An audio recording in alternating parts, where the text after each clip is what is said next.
oleh Pak Budi tentang penelitian ya, penelitian terkait dengan etika, PTS dan juga karir ya, karya ilmiah ya. Karya ilmiah intinya adalah karya ilmiah yang akan dipublikasikan ya, di jurnal, itu intinya. Nah, saudara sekalian,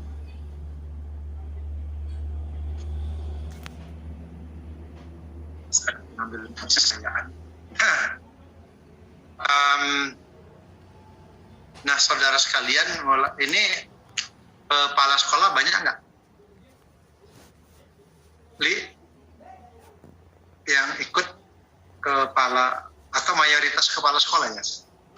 Guru, ada sebagian kepala sekolah, Pak. Ada sebagian. Baik, pengawas? Pengawas juga ada, Pak. Pengawas juga ada. Berarti ada PTS-nya ya? PTS untuk kepala sekolah dan pengawas. Baik, saudara sekalian, jadi ini saya akan men-share screen dulu ya,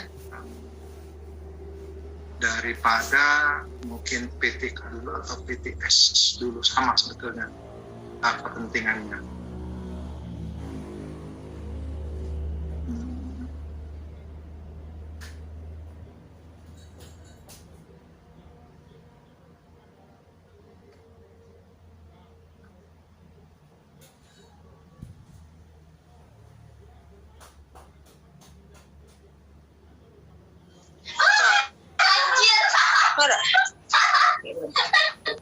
Di mute kan, Li? Ya, terima kasih saudara telah mute kan.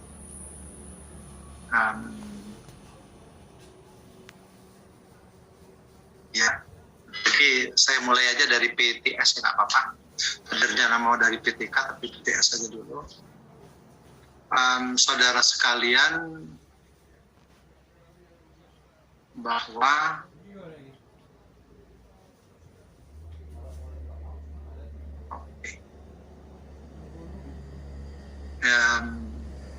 penelitian tindakan sekolah ya, Direktorat Jenderal yang punya, jadi kita bisa menggunakannya ya. Kita mulai daripada arti riset, saudara, bahwa riset atau penelitian merupakan penyelidikan sesuatu masalah secara sistematis ya, kritis, ilmiah, dan lebih formal. Ada yang ngomongnya riset, ini ada riset atau penelitian, saudara, dengan tujuan adalah untuk menemukan atau juga untuk mengembangkan atau untuk menguji suatu teori atau untuk mengembangkan dengan satu action riset ya, saudara. Jadi bisa juga untuk menguji suatu teori atau pengetahuan yang memiliki kemampuan deskriptif atau prediktif, yaitu riset. Nah, dasar riset itu akhirnya saudara dibagi oleh beberapa rekan dalam bentuk jenis penelitian. Sehingga akhirnya ada penelitian yang namanya kualitatif, ada penelitian kuantitatif. Kuantitatif dikembangkan lagi menjadi kuantitatif deskriptif dan juga kuantitatif inferensi ya, inferensial istilahnya. Di samping itu juga ada development research and development, penelitian pengembangan. Nah, penelitian pengembangan ini cenderung saudara, guru juga harusnya bisa melaksanakan penelitian pengembangan ya saudara, yang terkait misalnya pengembangan bahan ajar, modul ajar, sudah boleh sih. Jadi di dalam karya tulis ilmiah saudara sebagai guru, mungkin juga sebagai kepala sekolah atau sebagai, tidak hanya ke PTS, jadi sudah bisa melaksanakan development research ya saudara. Mengembangkan apa? Misalnya mengembangkan satu model pembelajaran yang cantik, menyenangkan oleh seorang guru, atau oleh seorang kepala sekolah, atau oleh seorang pengawas, sehingga menjadi sebuah model yang dia kaji sendiri. Nah, itu boleh.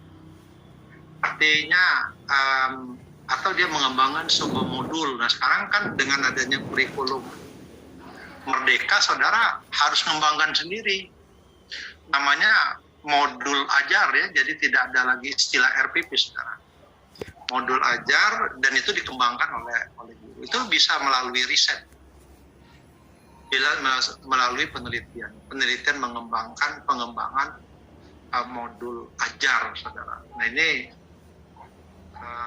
cocok sekali karena lagi trennya kita masuk ke kurikulum merdeka belajar istilahnya, saudara. Jadi modul ajar itu nanti di dalamnya kan ada CP, capaian pembelajaran, tidak mengenal istilah KADI dan sebagainya. Itu riset. Secara umum, saudara, beberapa langkah utama yang dilakukan di dalam riset, kita melakukan kajian terhadap permasalahan yang muncul. Nah, permasalahan yang muncul ini bisa berdasarkan pengalaman lapangan, saudara. Apa namanya fenomena, sebetulnya ngomongnya fenomena atau gejala. Bisa juga berdasarkan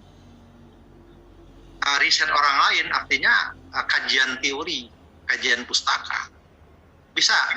Jadi kita bisa berdasarkan atau bisa menganalisis dari video pembelajaran orang lain. Analisis video pembelajaran, kemudian kita kaji permasalahan yang muncul di sana. Kalau terkait dengan permasalahan pembelajaran, maka yang harus dilakukan adalah pitika, saudara. Atau kita menganalisis kasus tentang rencana pengembangan modul atau media pembelajaran yang akan dilakukan di sekolah. Nah, itu kajian terhadap permasalahan. Kemudian melakukan kajian teori dari permasalahan, artinya kemudian secara deduksi akan menjadi sebuah hipotesis. Dari permasalahan tadi, saudara, kalau mau diarahkan ke hipotesis, berarti dia mengarah ke permasalahan yang bersifat hipotetik ya. Jadi nanti akan muncul namanya rumusan masalah. Rumusan masalah yang mengarah kepada hipotetik, berarti dia mengarah ke kuantitatif riset, atau mungkin bisa eksperimen yang akan dilakukan. Yang jelas nanti akan ada jawaban secara teori. Jawaban secara teori itulah yang kita sebut sebagai hipotesis. Nah, halo. Ya, terima kasih atas dimatikan. Kemudian dari permasalahan akhirnya menjadi sebuah rumusan masalah yang dikembangkan, saudara. Dari rumusan masalah, misalnya begini, kita menangkap sebuah fenomena ya, fenomena misalnya di sekolah A, katakanlah di sekolah A, tingkat kedisiplinan guru misalnya seperti itu. Halo. Tingkat kedisiplinan guru atau dinyatakan kurang baik ya, kurang baik. Mengapa? Karena misalnya berdasarkan kenyataan real, itu, fakta lapangan, ngomongnya fakta lapangan, bahwa banyak guru yang datangnya terlambat. Seharusnya jam 7 misalnya, tiba-tiba guru ada yang jam 7:30 baru datang, ada yang jam 8 baru datang, sehingga jam pertama itu banyak kosong. Nah, saudara sekalian, itu fenomena. Itu fenomena. Jadi kalau fenomena ini kita kaitkan dengan suatu fakta, ya saudara, kita kaitkan dengan fakta, misalnya fakta disiplin. Nah, fakta disiplin, artinya kita bisa mengembangkan menjadi suatu teori bahwa tingkat kedisiplinnya itu rendah sekali. Dikaitkan dengan misalnya pengawasan, bisa. dikaitkan dengan pengawasan. Mungkin pengawasan di sekolah itu rendah. Nah, itu saudara. Jadi muncul permasalahan bahwa tingkat kedisiplinan dan pengawasan. Jadi kinerja yang kita dapatkan tadi bahwa kinerja guru di sekolah A itu sangat rendah. Mengapa rendah? Nah, itu saudara, mengapa rendah atau kurang baik atau kurang bagus? Mengapa? Karena tingkat kehadiran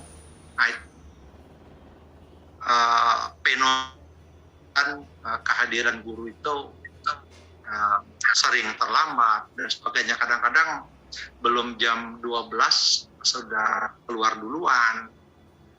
Misalnya kalau guru SD, guru perempuan, anaknya dikasih tugas baca buku, dia mungkin pergi ke pasar belanja, itu fenomena. Itu yang disebut dengan gejala, dan itu adalah masalah. Dan itu terkait dengan kinerja guru sebenarnya. Nah, kinerja itu kita sebut sebagai Y. Jadi fakta lapangan atau kendala atau permasalahan yang kita dapatkan di lapangan itu kita sebut dengan variabel yang akan kita teliti. Nah, penyebabnya apa, saudara? Kita kaitkan dengan yang tadi, misalnya kinerja rendah tadi berdasarkan fakta, absensi. Nah, faktanya adalah absensi. Absensinya itu banyak yang bolong-bolong, artinya tidak tepat waktu, misalnya berdasarkan data itu saja. Kemudian penyebabnya apa, saudara? Nah, tadi disiplin. Maka tingkat kedisiplinannya itu rendah, dibuat seperti teoritikal. Kemudian apalagi kita kaitkan dengan fakta pengawasan. Mungkin pengawasan di sekolah itu rendah, jadi mungkin kepala sekolahnya tidak terlalu memperhatikan pengawasan terhadap tingkat kehadiran guru yang ada di sekolah. Sehingga terjadilah sebuah rumusan masalah. Kinerja guru jadi atau kinerja guru ini jadi rendah karena dipengaruhi oleh tingkat disiplinan termasuk juga bisa ditambah lagi mungkin penyebabkannya karena budaya organisasi, atau bisa kita tambahkan lagi tadi dengan pengawasan, saudara. Sehingga akhirnya menjadi sebuah judul penelitian. Variabel X-nya didapatkan data lapangan, penyebabnya menjadi variabel Y-nya kita dapatkan berdasarkan data lapangan, fakta, fenomena, saya sebut gejala, kemudian variabel X-nya itu adalah penyebab daripada gejala itu, sehingga kita bisa membuat sebuah rumusan masalah bahwa tingkat kedisiplinan akan mempengaruhi kinerja pegawai atau guru, dan juga tingkat pengawasan akan mempengaruhi kinerja guru. Nah, dapatlah sebuah judul eksperimen riset. Judulnya apa, saudara? Pengaruh tingkat kedisiplinan dan pengawasan terhadap kinerja guru di sekolah. Nah, itu aturan main di dalam riset, saudara. Jadi rumusan masalah itu kita terima kasih Pak Umar. Dimatikan, dimute-kan ya. Sehingga kita dapatkan rumusan masalah baru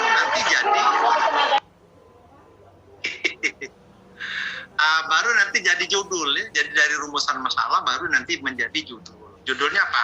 Pengaruh kedisiplinan dan pengawasan terhadap kinerja guru di SMA Negeri 1 misalnya Semuntul. Nah, seperti itu, saudara. Itu sudah aturan main kita dalam melihat atau memprediksi riset. Artinya kalau ketemu dengan permasalahan seperti yang saya sampaikan tadi, fenomena atau gejala seperti yang nampak tadi yang saya sampaikan, maka berarti arah riset kita mengarah kepada kuantitatif riset yang bersifat inferensi. Maka daftar rumusan masalahnya kita buat satu-satu. apakah terdapat pengaruh disiplin terhadap kinerja pegawai? Apakah ada pengaruh? Boleh ada, boleh terdapat. Apakah ada pengaruh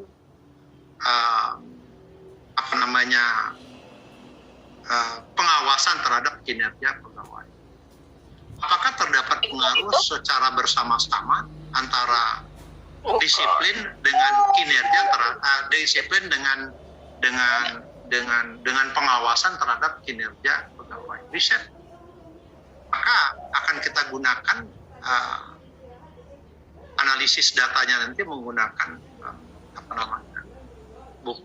bukan hubungan ya, tapi regresi berganda X1, X2, Y. Nah itu saudara.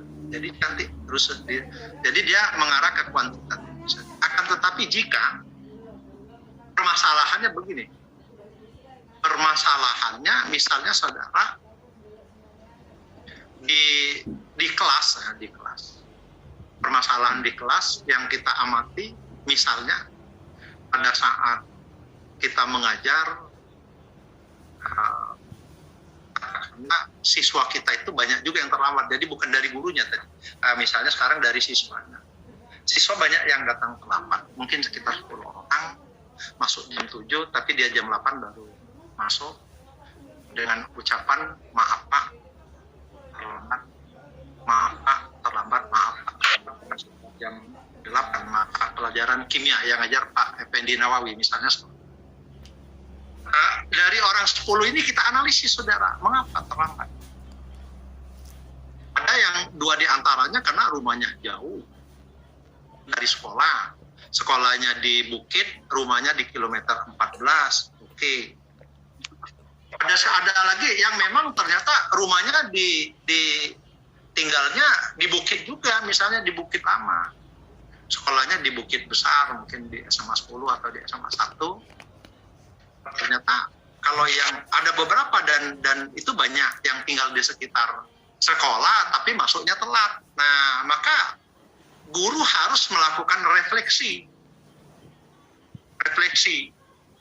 Mengapa kok anaknya jadi telat? Mungkin dia tidak tertarik dengan pola saya mengajar.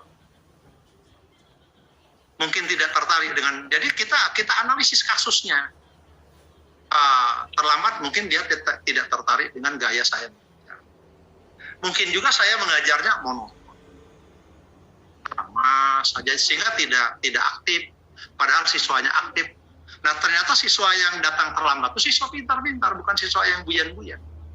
Ternyata begitu dia sampai ke sekolah, ke kantin dulu, Pak Effendi bosan, misalnya seperti itu. Ternyata ada kalimat bosan dia dengan saya. Maka saya harus mencari solusi, alternatif solusi. Maka ditawarkanlah, mungkin Pak Effendi ngajarnya harus mencari media yang bagus dong, atau mungkin menggunakan model yang cantik. Jangan monoton Pak ngajarnya, mungkin Bapak harus menggunakan model pembelajaran yang interaktif. Misalnya KISBIS, yang tren sekarang. KISBIS itu artinya siswanya yang lebih banyak. Dosennya tidak, gurunya tidak, hanya sebagai fasilitator. Mungkin itu dicoba Pak Effendi, Bapak menggunakan, gunakan PBL aja deh Pak. Sehingga terjadilah suatu rumusan masalah.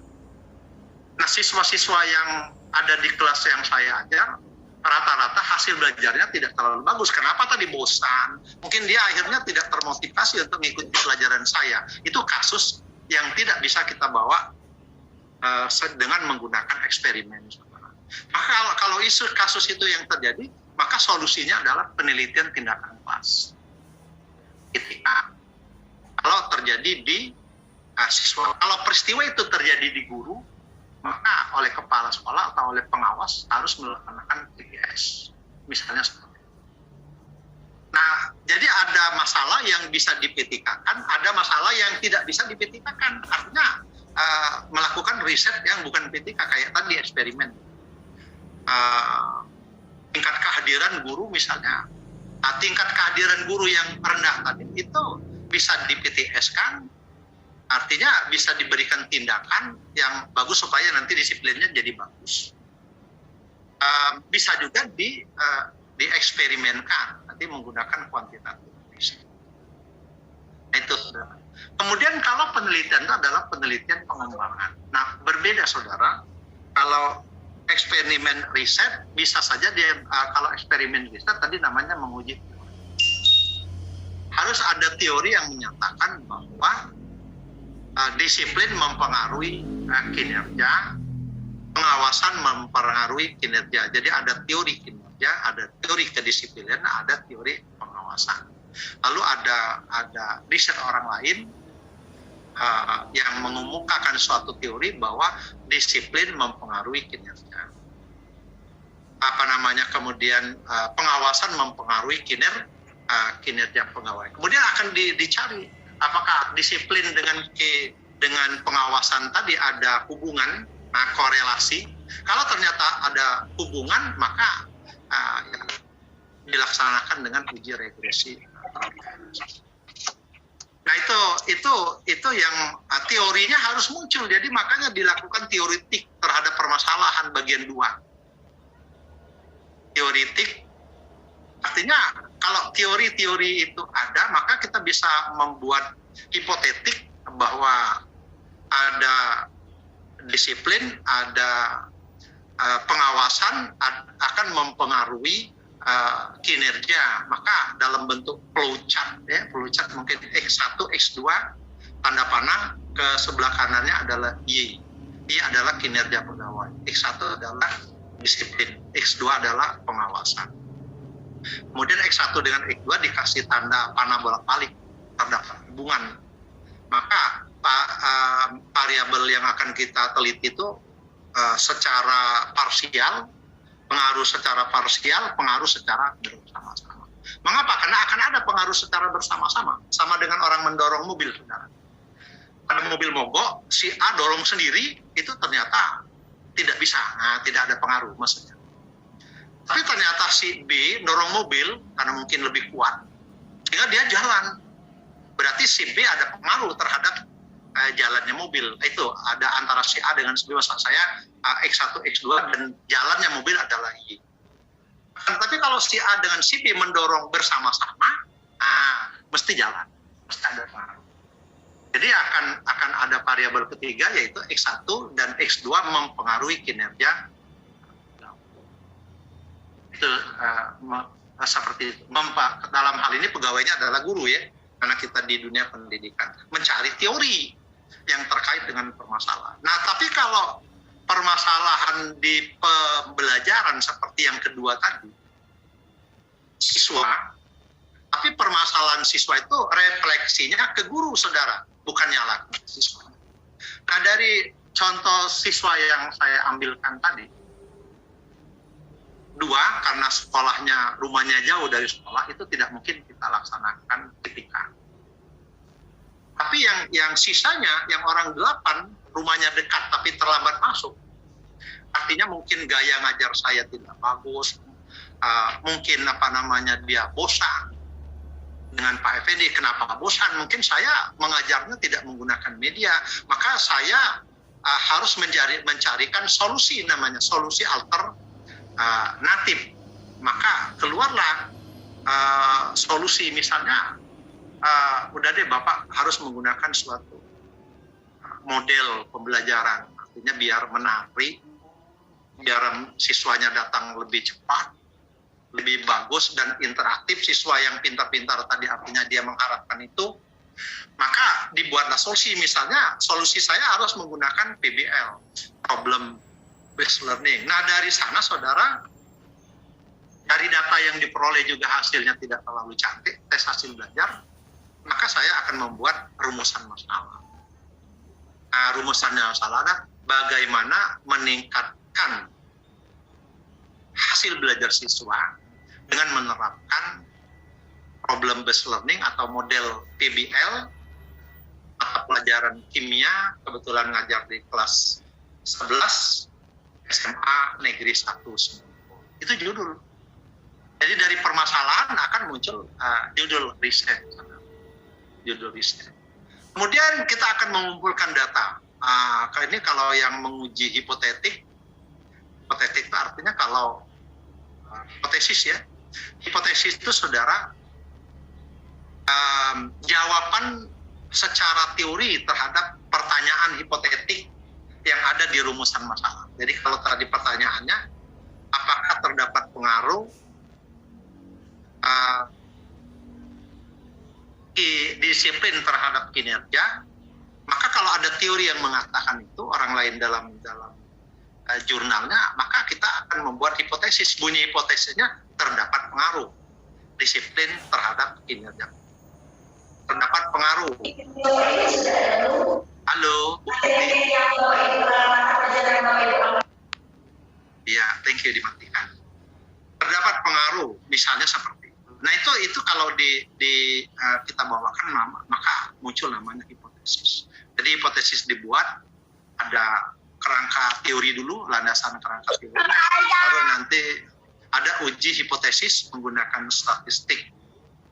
Bergantung apakah dia datanya normal, maka menggunakan statistik bergantung apakah discrete apakah inferensi, ya, baru menarik kesimpulan. Ini saudara kegiatan yang akan dilakukan. Kemudian yang kalau merujuk kepada PTS, ya, PTS atau PTK sama, secara ini tujuan yang di atasnya adalah tujuan PTK untuk jadi tujuan PTS, ya, memecahkan permasalahan nyata yang terjadi di dalam sekolah yang berada dalam binaan pengawas atau kepala sekolah misalnya. Tapi kalau PTK nanti diarahkan. Nah kemudian yang perlu diperhatikan saudara, hal yang tidak boleh lepas bahwa ini tujuan secara rincinya PTK, tetapi ada hal yang perlu diperhatikan di dalam riset ini. Nah ini saudara, baik kepala sekolah maupun pengawas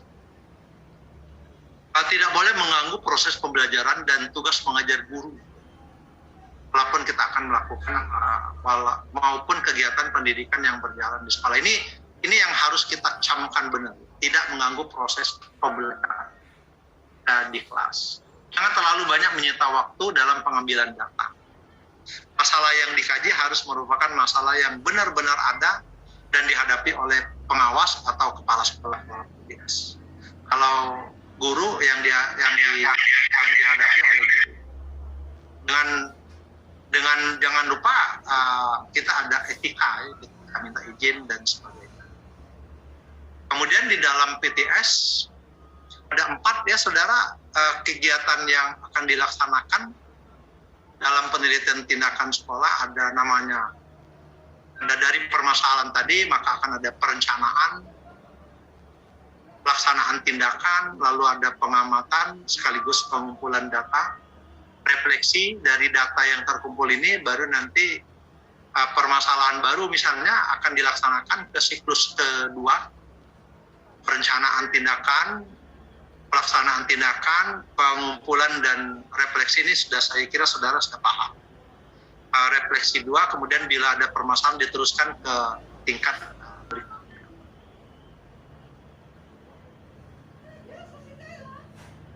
Nah ini contoh saudara, contoh PTS, ya.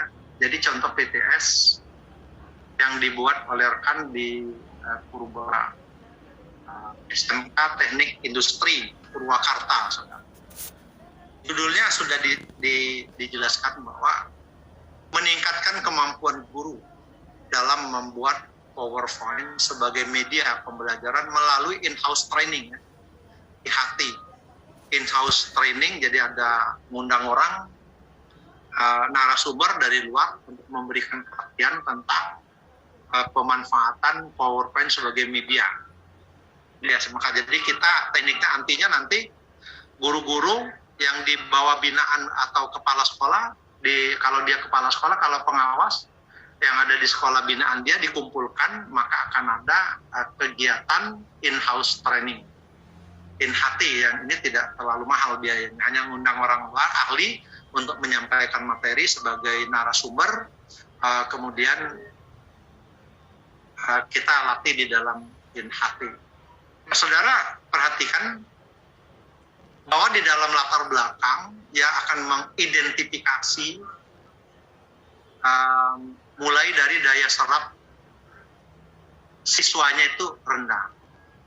Daya serap rendah. Jadi daya serap rendah itu dari mana? Mungkin dia melihat hasil belajar anak juga tidak terlalu bagus karena kemudian media yang ada tidak menarik. Jadi media yang ada itu tidak menarik, kemampuan membuat media juga rendah setelah di-tag. Kemudian ada guru yang belum bisa membuat PowerPoint. Ini permasalahan yang muncul di guru karena kebetulan ini adalah mungkin kepala sekolah atau pengawas yang akan melaksanakan dosen. Ini yang perlu kita bikin flowchart seperti itu. Lalu pembelajaran kurang menarik. Pembelajaran kurang menarik. Sama seperti kalau kebetulan daya serap rendah, bisa saja saudara hasil belajar itu tidak menarik, kayak yang 10 siswa yang tidak masuk tadi kalau mau dipitikakan. Kemudian pembelajaran kurang menarik. Pembelajaran kurang menarik, maka rumusan masalahnya dibuatkan bagaimana angka IHT dalam meningkatkan kemampuan guru membuat PowerPoint sebagai media pembelajaran. Jadi bagaimana langkah IHT, jadi nanti siklusnya ada di kegiatan IHT-nya, in-house trainingnya, untuk meningkatkan kemampuan guru dalam membuat PowerPoint pembelajaran. Ini sederhana tapi bagus. Alasannya karena memang media yang ada di sekolah binaannya itu masih kurang, sehingga rumusan masalahnya apakah in-house training dapat meningkatkan kemampuan guru. Ini bagian dari tujuan yang akan dijaga. Ini contoh saudara dari SMK tadi ya. Jadi SMK kebetulannya adalah PTS oleh pengawas sekolah. Nah, kemudian dari hasil rumusan masalah ini saudara, dia akan membuat kegiatan siklus 1 dengan in-house trainingnya. In-house trainingnya mungkin di siklus 1 kondisi awal ya, ini kondisi awal. Prasiklus, halo. Jadi ada 59% guru dapat membuat PowerPoint. Jadi ini data yang dia dapatkan. Mudah-mudahan benar. 32% guru dapat membuat PowerPoint sederhana. Jadi PPT yang sederhana. Belum menggunakan 3 dimensi atau 4 dimensi, saudara. 9% guru mahir membuat PowerPoint. Jadi ada sedikit kali yang mahir membuat PPT-nya 9%. Kalau ada 100 guru, maka hanya 9 guru. Ini data awal yang dia peroleh. 59 belum bisa membuat PPT, kemudian 32%. Ini dia dapatkan mungkin dengan angket ya, sehingga dia peroleh data, sehingga akhirnya dicobalah dengan menggunakan in-house training tadi. Apakah in-house dapat meningkatkan kemampuan guru dalam membuat PowerPoint sebagai media pembelajaran? Ini yang akhirnya jadi pertanyaan penelitian. Kemudian dibuatlah siklus 1. Ya, siklus 1 ada kegiatan IHT yang pertama. IHT yang pertama setelah diberikan pelatihan oleh narasumber, kemudian guru ternyata yang belum bisa bikin PPT hanya 9%. Kemudian 50% sudah dapat membuat PPT sederhana. Kemudian yang sudah pandai benar, artinya sudah dengan laptopnya sudah bagus, menggunakan soft skill, ya, jadi media, terutama PowerPoint. Kan sekarang PowerPoint bagus-bagus sih, sudah 41%, tetapi ini masih kurang dari target saudara, dari target yang telah dia tetapkan di dalam, sehingga dia buatlah siklus kedua. Siklus keduanya perbaikan di dalam IHT. Bisa mengundang narasumber kedua untuk pelatihannya, artinya dia akan melaksanakan 2 kali in-house training, saudara. 2 kali in-house training dengan resiko, artinya kalau ini kepala sekolah dia akan keluar biaya terutama untuk membayar honor narasumber yang sedang memberikan, mungkin dari dosen teknologi pendidikan FKIP, Unsri yang diundang untuk sampai ke sana, bagaimana melatih guru untuk membuat PPT sebagai bahan pembelajaran yang menarik sekarang, saudara. Menarik itu dalam arti kata tidak sesederhana berwarna dan sebagainya. Mungkin dia menggunakan yang lebih bagus lagi. Setelah dilaksanakan IHT yang kedua, in-house training yang kedua, bisa jadi narasumber sama 2 kali kegiatan, dan kemudian perbaikannya adalah tindakan yang dilakukan pada saat in-house training. Setelah dilaksanakan 2 kali tindakan, maka hasil yang diperoleh tidak ada lagi guru yang tidak bisa bikin PPT, 14% yang bisa bikin PowerPoint sederhana, 86% sudah mahir membuat PowerPoint. Karena indikator yang ditetapkan oleh guru ini tadi adalah 75%. Jadi kalau dia 75% guru sudah mahir membuat PowerPoint, maka risetnya selesai. Berarti hanya sampai siklus kedua, langsung bikin laporan. Nah, ini yang dilaksanakan bisa oleh kepala sekolah, bisa oleh pengawas di sekolah itu. Ini yang dilakukan, tapi harap dilakukan benar ya, tidak hanya sekedar. Kalau ini datanya, saya yakin dilakukan benar. Jadi karena dia ada data awal, kemudian ada data yang dia checklist. Mungkin ada beberapa guru yang PPT-nya masih sederhana, ada yang sudah bagus, sehingga dianggapnya mahir membuat PowerPoint. Dan ini bagus sekali. Sehingga setelah siklus kedua dia tidak melanjutkan ke siklus ketiga, karena kebetulan targetnya hanya 75% guru yang lihai membuat PowerPoint. Tapi ternyata 86 sudah di atas indikator yang ditetapkan, sehingga dia stop risetnya sampai siklus kedua, saudara. Ini yang di PT. Kemudian artinya setelah itu dia akan menarik kesimpulan bahwa tindakan in-house training dapat meningkatkan kemampuan guru SMK Teknik Industri Purwakarta dalam membuat PowerPoint media pembelajaran.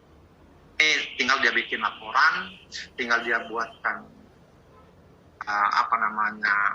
karya ilmiahnya supaya dia bisa dipublikasi di jurnal, saudara. Tapi dia bikin laporan riset dulu. Jadi ada perbedaan antara laporan penelitian dengan karir yang akan dipublikasi. Kalau laporan penelitian itu ada karir juga, tapi karir yang tidak dipublikasikan, saudara. Namanya karir yang didokumentasikan. Nah, sekarang, halo Pak. Nah, terima kasih. Ini yang dicontoh dari media, dan ini bukti fisik bahwa kegiatan yang in-house trainingnya dia foto, Pak. Jadi ini pada siklus 1, kemudian gurunya berlatih dengan tenaga dari luar ya, ada ahlinya atau expert yang diundang misalnya diundangnya Pak Effendi akan mengerti bagaimana membuat PowerPoint yang bagus, yang cantik, yang menarik. Sehingga dari 2 kali latihan dengan antusias guru yang sangat tinggi, pada siklus kedua ternyata sudah bagus dan sudah memaparkan PPT yang dia peroleh sangat bagus. Maka 2 siklus selesai. Terima kasih. Nah, saudara, terima kasih tulisannya.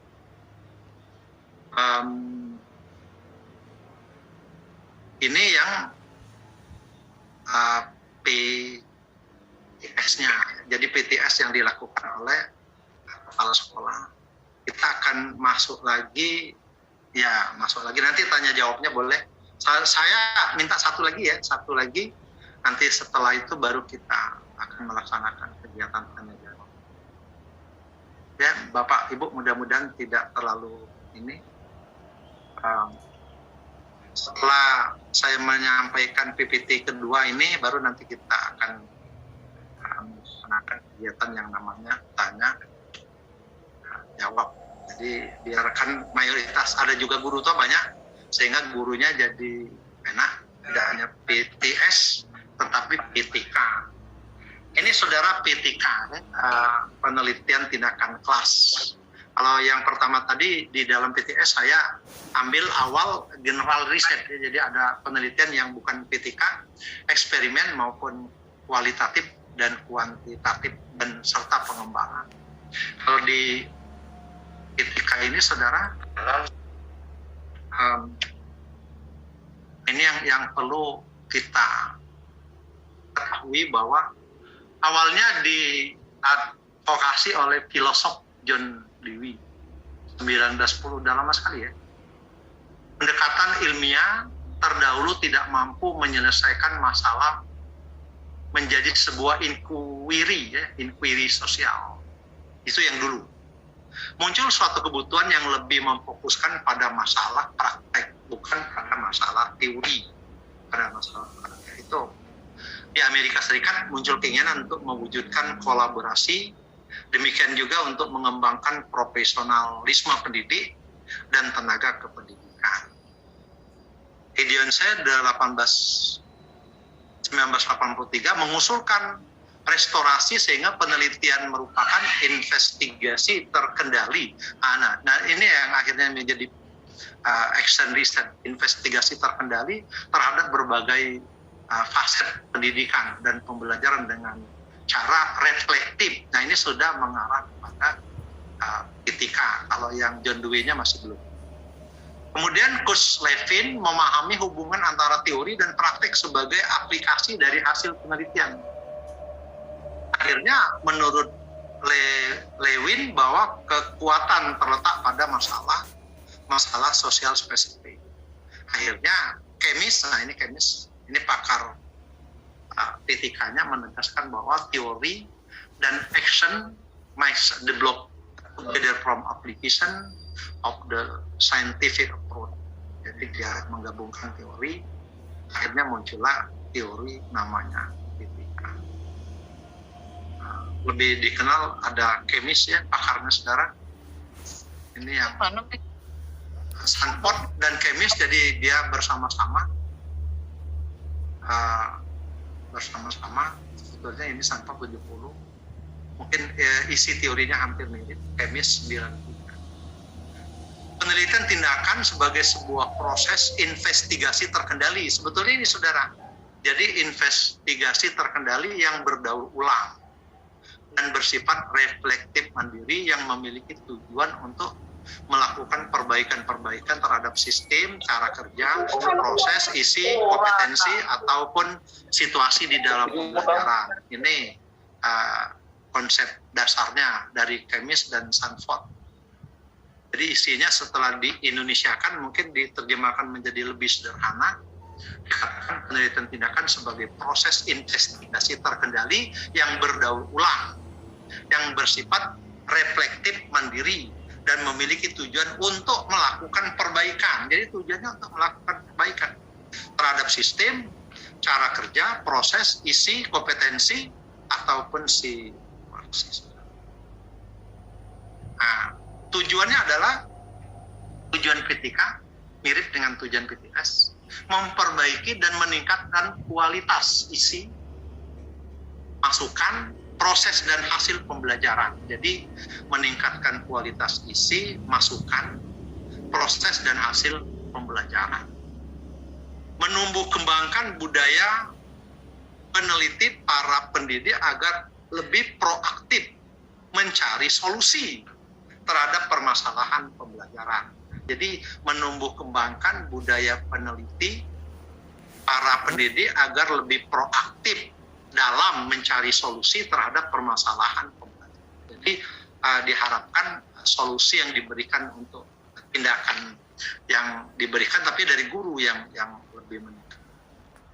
Menumbuhkan dan meningkatkan produktivitas peneliti dalam pendidikan, khususnya dalam mencari solusi masalah-masalah pembelajaran. Meningkatkan kolaborasi. Jadi di dalam penelitian tindakan kelas maupun tindakan sekolah, di dalamnya akan ada kolaborasi. Kolaborasi pendidik dalam memecahkan permasalahan pembelajaran. Jadi dia berkolaborasi dengan teman sejawat, dengan mitra dari perguruan tinggi, bisa saja saudara, untuk mengamati sehingga ada solusi permasalahan yang harus dihadapi. Ini yang kita tahu, saudara. Selanjutnya karakteristik dari PTK itu sendiri, inquiry, ya dia penelitian tindakan kelas seperangkat berangkat dari permasalahan pembelajaran real yang sehari-hari dihadapi oleh pendidik, peserta didik, dan tujuan penelitian tindakan adalah untuk memperbaiki, ya, untuk memperbaiki secara langsung di sini dan sekarang.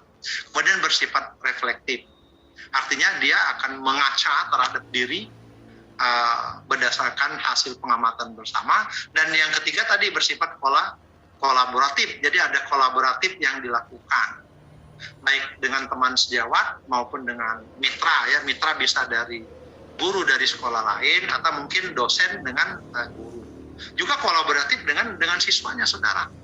Jadi ini yang karakteristik dari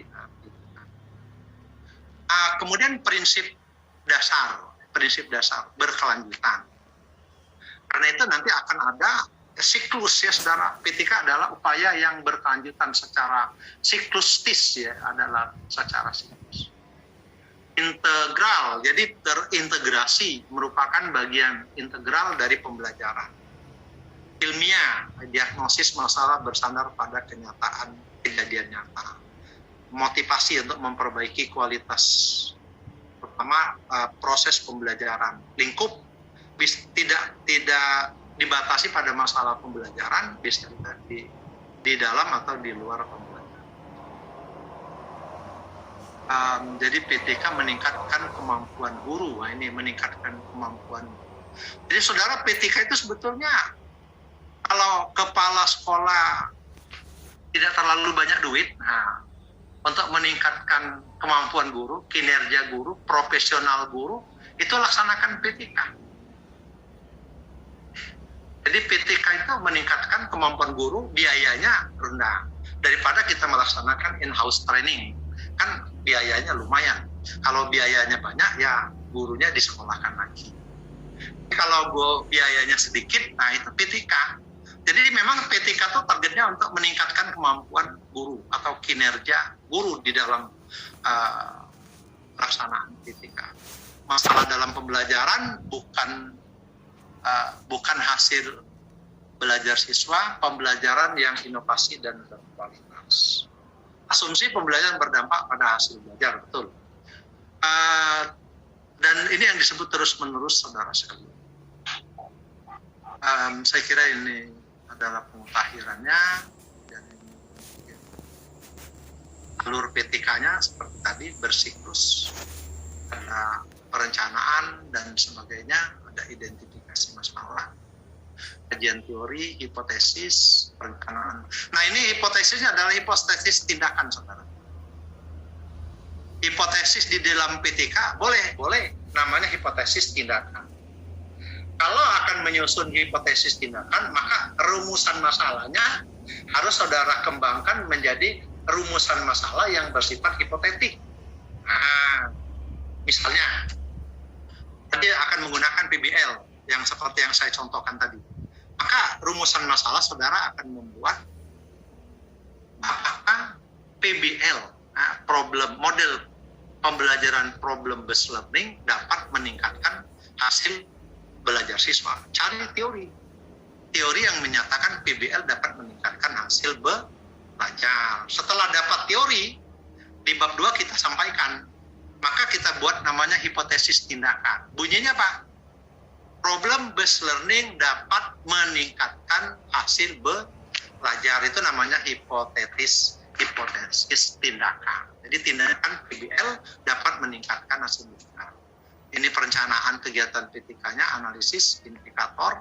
Kalau sudah tercapai seperti tadi, misalnya sudah di atas indikator pencapaian, misalnya saudara buat 80%, siswa mendapat nilai di atas KKM, maka stop. Tapi kalau belum, maka lanjut siklus berikutnya. Yang perlu saya sampaikan, hipotesis tindakan di dalam PTK boleh ada, boleh tidak, saudara. Tergantung dari saudara membuat rumusan masalah. Halo, Pak Umar Faruk.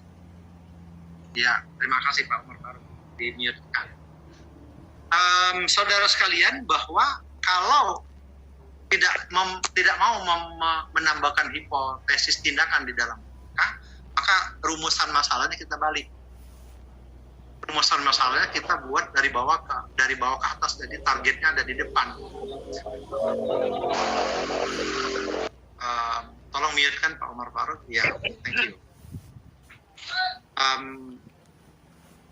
Rumusan masalahnya kita bikin begini, saudara. Bagaimana meningkatkan hasil belajar dengan menerapkan PBL mata pelajaran kimia di kelas 11 SMA Negeri 1. Maka kita boleh tidak membuat hipotesis tindakan. Kalau rumusan masalahnya apakah PBL dapat meningkatkan hasil belajar siswa mata pelajaran kimia di kelas 10 SMA Negeri 1 Semuntul, maka harus ada hipotesis tindakan. Tapi kalau pertanyaannya bagaimana meningkatkan, artinya proses yang kita lihat. Bagaimana? Kalau apakah berarti dia kualitas yang akan dilihat. Nah, saudara. Jadi PTK itu bisa melihat proses, bisa juga melihat kualitas produk yang dihasilkan. Dan ini saya kira siklusnya saudara-saudara semua sudah paham. Baik saudara, kemudian yang perlu juga kita pahami bersama di dalam kegiatan risetnya, misalnya saya ngambil contoh satu misalnya saudara, saya akan melaksanakan PTK mata pelajaran. Saya tidak tahu apakah saudara-saudara juga mengalami hal yang sama, misalnya ya, siklus 1 kalau misalnya tentang tentang materinya tentang pernapasan, kalau biologi itu pernapasan, misalnya tentang pernapasan. Karena di siklus 1 itu tidak selesai menggunakan PBL, saudara.